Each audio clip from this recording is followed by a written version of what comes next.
എന്താ വില? 27 രൂപ. വേണ്ട, അത്രയും കാശ് ഞാൻ കൊണ്ടുവന്നിട്ടില്ല. പിന്നെ വന്ന് വാങ്ങിച്ചോളാം. ശരി.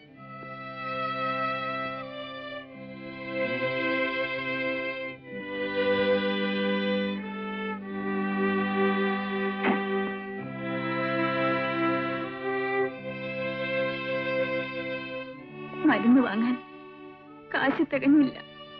സാരമില്ല, അല്ലെങ്കിൽ തന്നെ മരുന്ന് കഴിച്ചിട്ടെന്ന് പ്രയോജനം.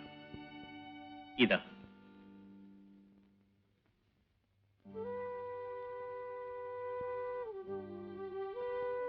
വേണ്ട, ഞാനിങ്ങനെ മരിച്ചോളാം. അതിൽ കൂടുതലൊന്നും എനിക്ക് വേണ്ട.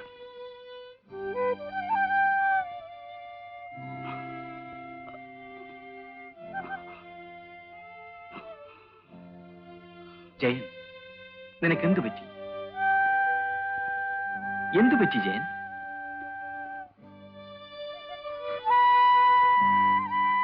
ഒരു കാർ ആക്സിഡന്റ്. കാലിനാണ് ചതവ് പറ്റിയത്. കുറെ കാലം ആശുപത്രി കിടന്നു. ഇതേവരെ സമ്പാദിച്ച എല്ലാ പണവും ഈ കാലിന് വേണ്ടി ചെലവാക്കി. എല്ലാ സ്പെഷ്യലിസ്റ്റിനെയും കണ്ടു. ഒരു ഫലവും ഉണ്ടായില്ല.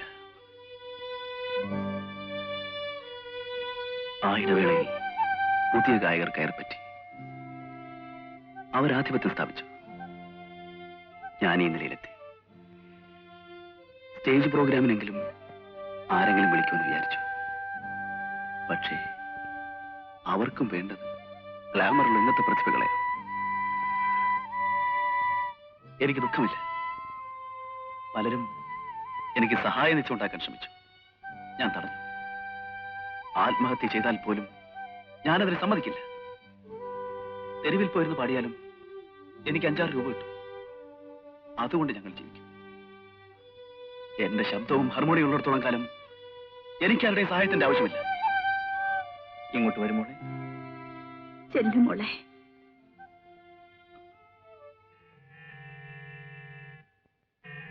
ഇത് നമ്മുടെ MD-യുടെ കാറാണല്ലോ. ഇതെന്തിനാ ഇവിടെ വന്നു?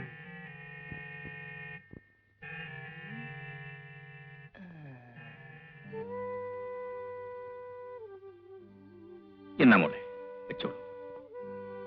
വേണ്ട ഗോപിയേട്ട, വേണ്ട. ഗോപിയേട്ട, ഗോപിയേട്ട.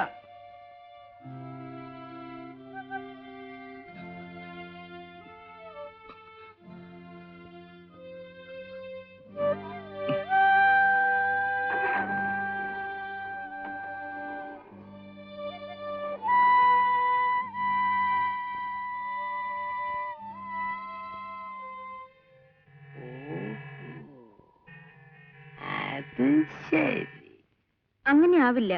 മറ്റെന്തെങ്കിലും ആവശ്യത്തിന് അവിടെ പോയതായിരിക്കും. മറ്റെന്താവശ്യം? കാലില്ലാത്ത ഒരു പാട്ടുകാരൻ, അയാളുടെ സുന്ദരിയായ ഭാര്യ.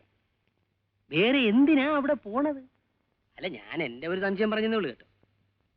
എന്തോ എനിക്ക് വിശ്വാസം വരുന്നില്ല.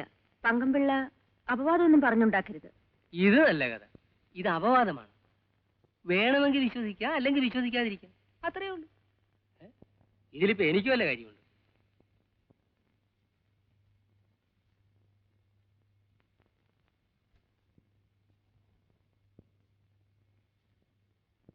സുധേ, ഇങ്ങ് വരൂ.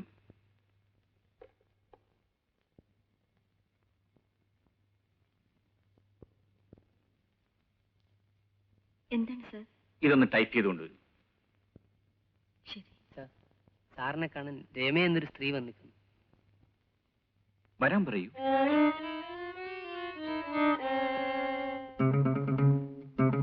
സുധ പോയി ടൈപ്പ് ചെയ്തുകൊണ്ട് വരൂ. Yes sir.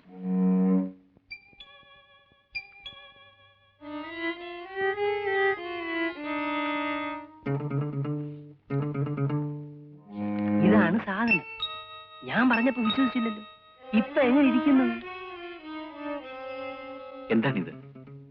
ഇത് തിരിച്ചു വാങ്ങണം. അദ്ദേഹത്തിന് ആരുടെയും സഹായം സ്വീകരിക്കുന്നത് ഇഷ്ടമല്ല. ഇത് തിരിച്ചു തരാൻ ജയൻ പറഞ്ഞു.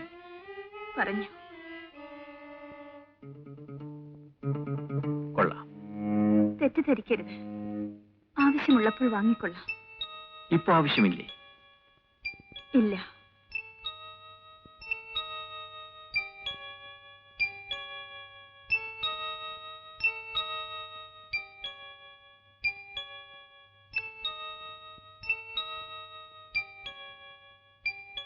May I come in, sir?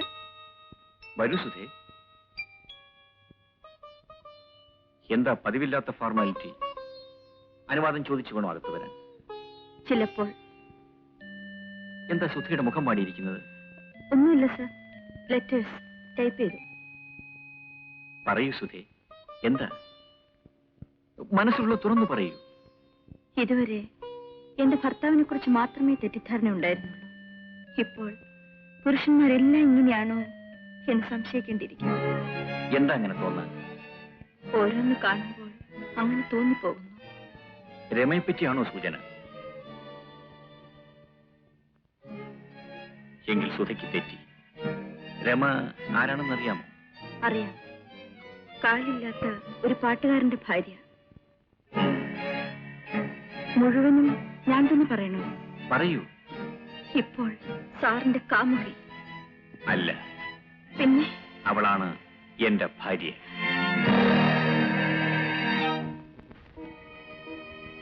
Rama അവളായിരുന്നു എന്റെ ഭാര്യ. പാട്ട് അവളുടെ ജീവനായിരുന്നു. അത് കേട്ടാൽ അവളെല്ലാം മറക്കും. സതീശല്ലേ? ആ ഓക്കെ, ഞാൻ ഇപ്പൊ വരാം. അതേടാ.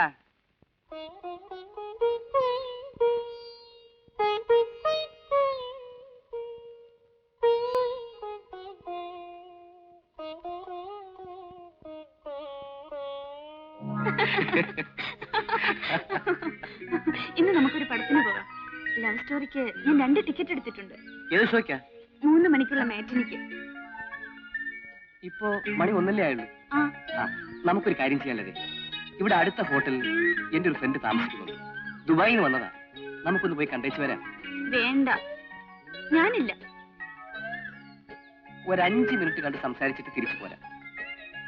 അവനിന്ന് വൈകിട്ട് മടങ്ങിപ്പോവും. രാവിലെ മുതൽ ഫോണിൽ വിളിക്കുന്നതാ. പ്ലീസ്. ശരി, വേഗം തിരിച്ചു പോരണം. Okay okay.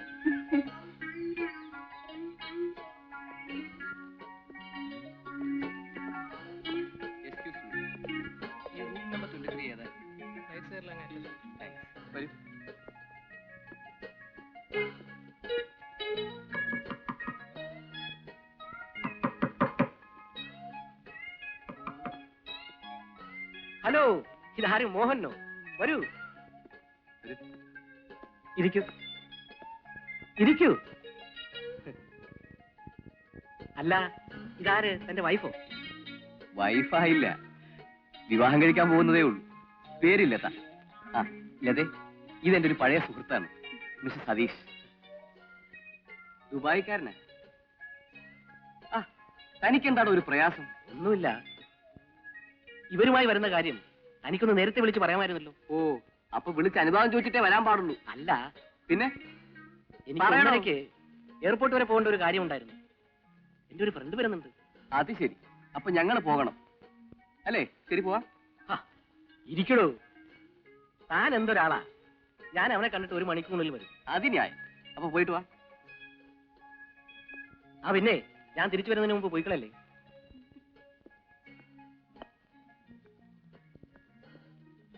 വേണ്ടായിരുന്നു, നമുക്ക് പോകാം. അത് ശരിയല്ല. ഇനി അവൻ വന്നിട്ട് നമുക്ക് പോകാം.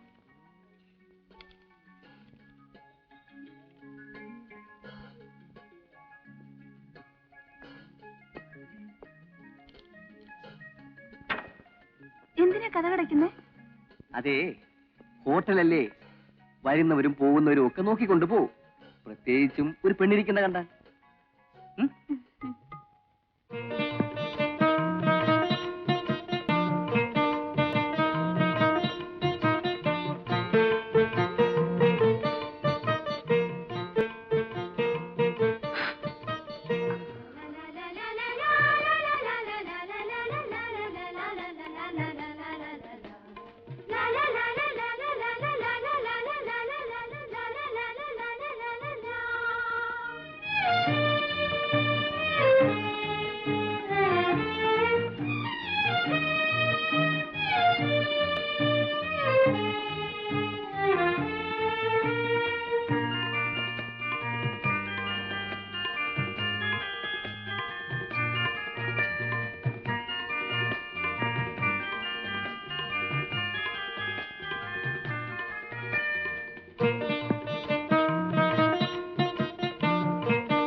കളക്ഷൻ ഇട.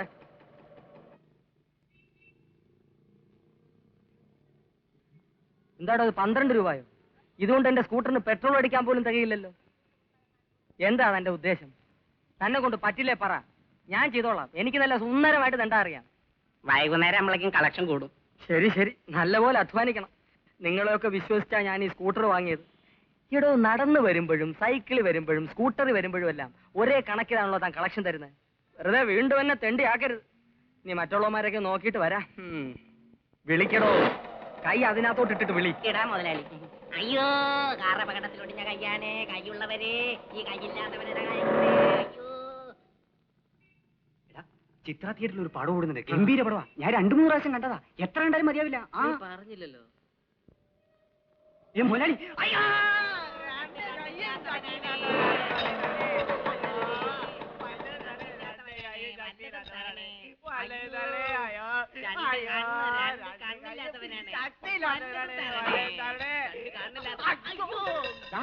ആര് പറഞ്ഞാ രണ്ടുപേരും കൂടെ ഒരുമിച്ചിരുന്ന് തണ്ടാൻ? മുതലാളി, രണ്ടുപേരും ഒരുമിച്ചിരുന്നാലേ കളക്ഷൻ കൂടൂ. ആഹാ, എടോ, തെണ്ടുന്നതിനെ കുറിച്ച് താൻ കൂടുതലൊന്നും എന്നോട് പറയരുത്. എവിടെ ഇരുന്ന് എങ്ങനെ തന്റെ ആ കളക്ഷൻ കൂടുമെന്ന് എനിക്കറിയാം. തന്നെ പഠിപ്പിക്കരുത്. ഡേ, നീ ആശുപത്രിക്ക് പോ, കളക്ഷൻ ഇട്. ആ, വയ്ക്കോ. നിന്റെ കളക്ഷൻ എവിടെ? കാല് മാറ്റടേ. Filter Wills. എടോ, 50 പേരെ വെച്ച് തെണ്ടിപ്പിക്കുന്ന ഞാൻ വലിക്കുന്ന ചാർമിനാർ.